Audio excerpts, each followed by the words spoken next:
Entonces, bueno, otra cosa, Henry tocó Crash, ¿no? Ok, Crash.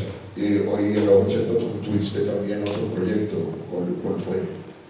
Pues yo, después de Crash, Crash fue una banda que en realidad tocó muchos covers, no tuvimos muchas canciones originales.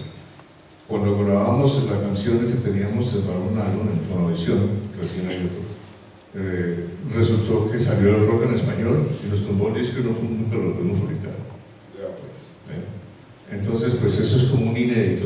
He pensado hacer unos remasteres, sí, pues sí se puede llamar así, porque en realidad los másteres los cogió Enrique Gaviria, que era, ¿no? Está en España, ¿no? Está en España escondiéndose porque no es muy querido aquí entre nosotros. Hay una, perdón, a todos los que están oyendo, todas las escenas de rock y metal en el mundo, todas son tóxicas. La colombiana en especial.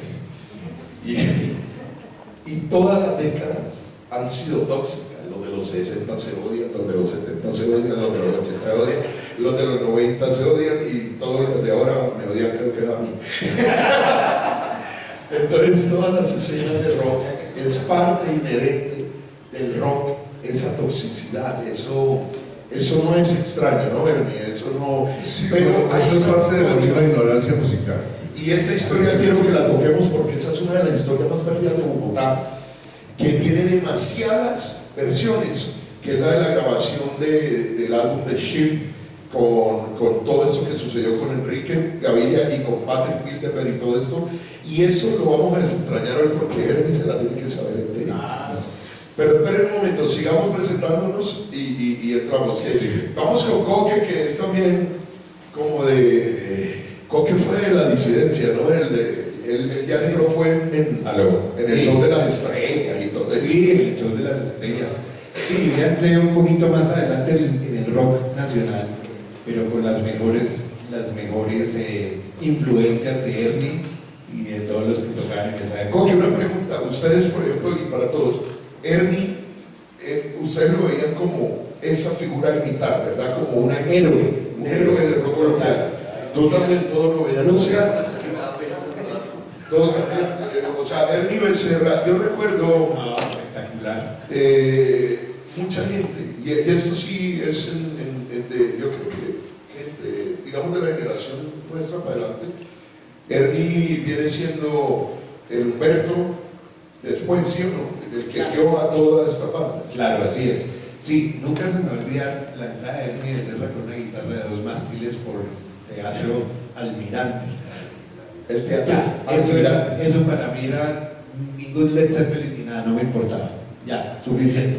Con eso, el 85. ¿Ah, sí? Exacto.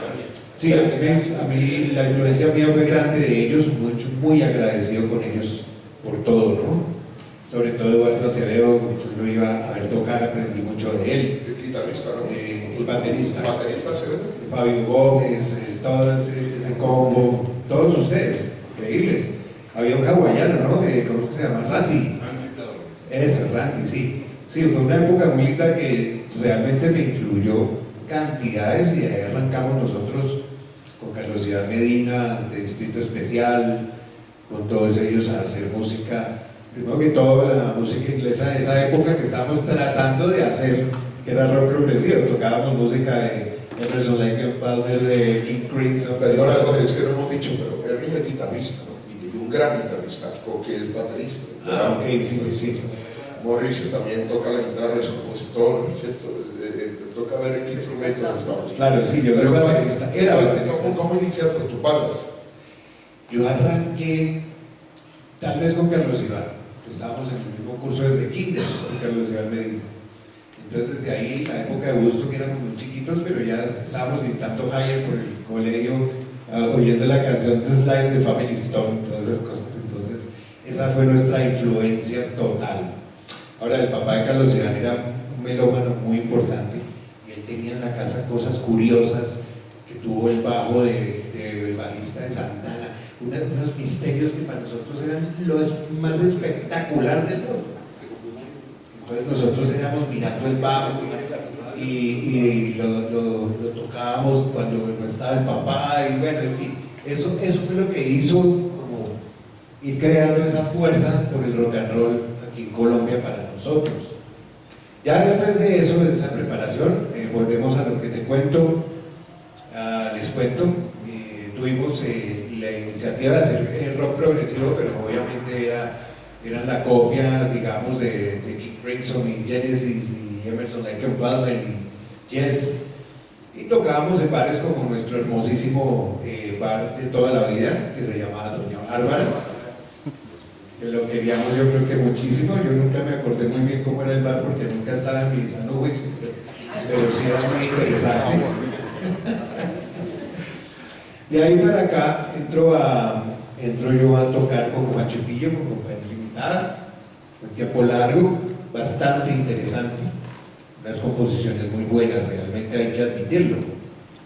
Ellos tenían unas ideas muy buenas de la música. Perdón, Sí, hay algo que decir ahí. Juancho y Pillo, es decir, Compañía Limitada, comienza como tal en el año 78. Ellos comenzaron en el 70. Y fue hasta después del 84, 85 que con Contacto y todo esto, que era un gran disco, como tú lo dices. Esa es parte ya del rock en español. Es que pónganle cuidado aquí tenemos varios equipos. Aquí está representado, por ejemplo, con Ernie, está representado toda la parte de lo que podríamos llamar el rock culto que se dio a principios de la década de los 80, porque como les digo, Ernie, pues ya vieron que venía de toda la historia, y yo me imagino, Ernie, que eso también la práctica permite como ir aprendiendo.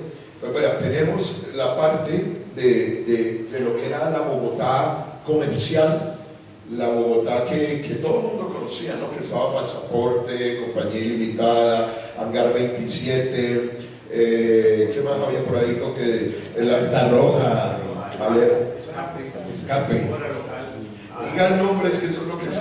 Zona Postal, claro. Postal. Distrito vino del 80, ¿verdad? Distrito, Sí. Claro, okay.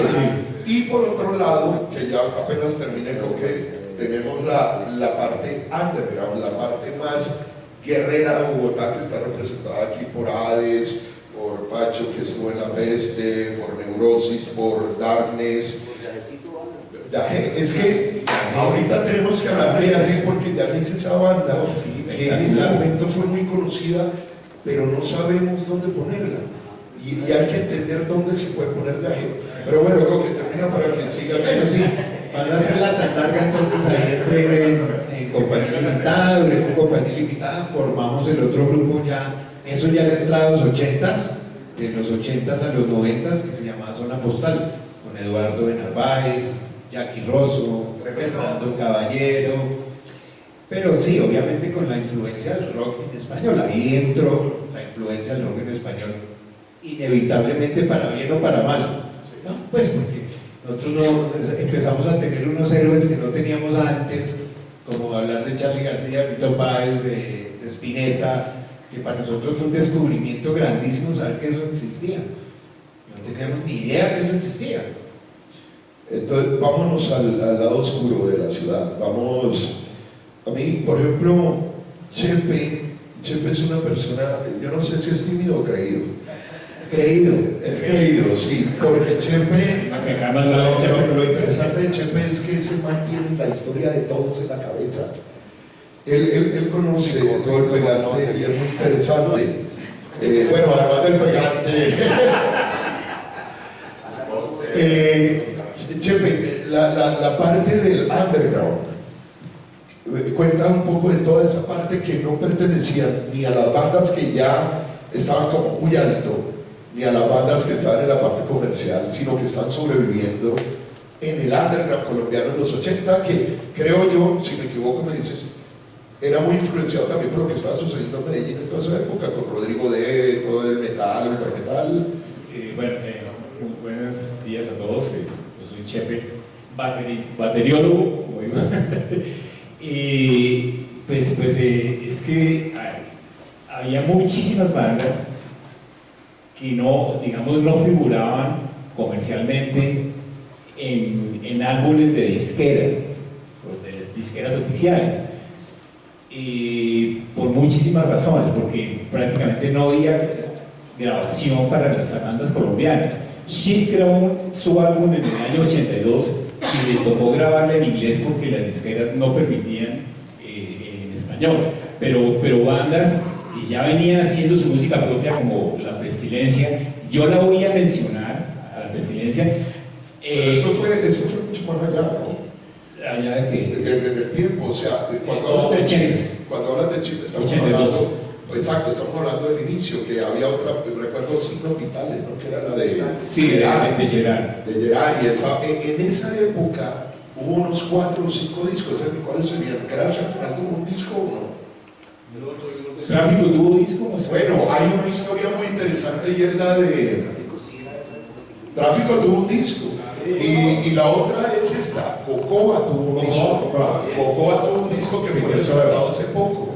Y miren, en esa época creo que fueron 4 o 5 discos de este tipo de agrupaciones que están en un conjunto muy específico de la historia del rock colombiano, que son como esos guerreros que trataban de mantener viva la llama porque no había nada. Es que... ¿Y quién los presentaba? Jimmy Salcedo, ¿no? Jimmy Salcedo... No, que era el show de las estrellas, pilló pero a principios de los 80, Armando Plata. si salían en televisión era muy esporádicamente, tal vez. Pero es que había muchas bandas que estaban o estábamos tocando por aquí y por allá. Yo vi a Compañía Ilimitada por primera vez en el año 79, porque los oía mencionar como se oía qué tal banda, como La Pestilencia, y curiosamente Juancho Pulido, de Compañía Ilimitada, estudiaba conmigo arquitectura en La Piloto. Yo soy arquitecto de La Piloto. Y Pacho Nieto, aquí presente de La Pestilencia, vivía a una cuadra. Con Pacho no nos conocíamos, curiosamente, estábamos un poquito ganenos.